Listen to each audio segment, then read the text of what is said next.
লাগাতার অবস্থান কর্মসূচি করে যাব। যাতে যদি আমাদের কেন মুক্ত হয় আমরা আমাদের রাষ্ট্রীয় মিছিল করব। অনেক অনেক শুভেচ্ছা এবং অভিনন্দন জানাই।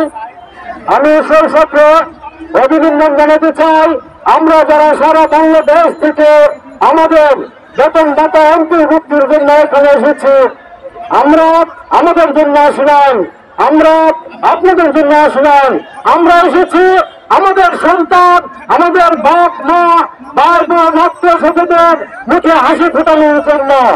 আমরা কোটি কোটি টাকা দাঁড়িয়ে চাই না, আমরা আমাদের অধিকারটুকু চাই।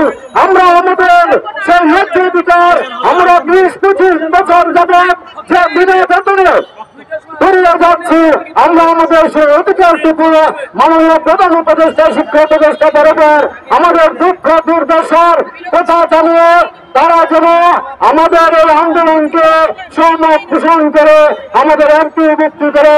আমি সেই জন্য মাননীয় প্রধান উপদেষ্টা এবং শিক্ষা উপদেষ্টার প্রতি সবিনয় অনুরোধ করছি।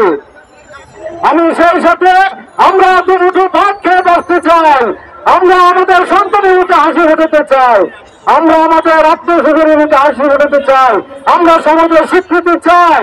আমরা এই কোটি কোটি টাকা বাড়িঘর আরো মাসের জীবন চাই না।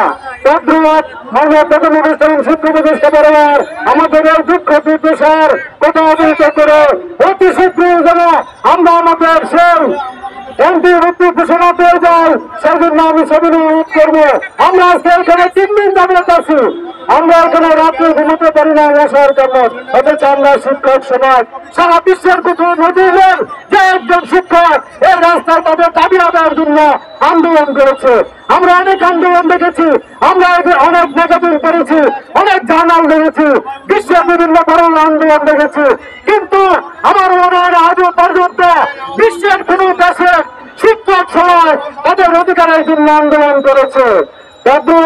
আমরা আমাদের এই বৈষম্যের শিকার থেকে মুক্তি চাই, আমরা আমাদের বেতন থেকে মুক্তি চাই, আমরা আমার সন্তান পরিবার পরিজনের মুখে হাসি ফুটাতে চাই। আমরা যতক্ষণ না পর্যন্ত এমপি ঘোষণা হবে ততক্ষণ পর্যন্ত আমরা এই রাস্তায় লাগাতার অবস্থান কর্মসূচি করে যাব। যাতে যদি আমাদের কেন মুক্ত হয় আমরা আমাদের রাষ্ট্রীয় মিছিল করব। আমরা আপনাদের সাথে এই ওয়াদা করে যাচ্ছি, যদি তখন আমার মৃত্যু হয় আমার রাষ্ট্র আপনারা মিছিল করবেন এবং একটু দাবি আদায় করার চেষ্টা করবেন। সবাইকে ধন্যবাদ জানিয়ে আমি আমার কথা শেষ করছি। আসসালামু আলাইকুম।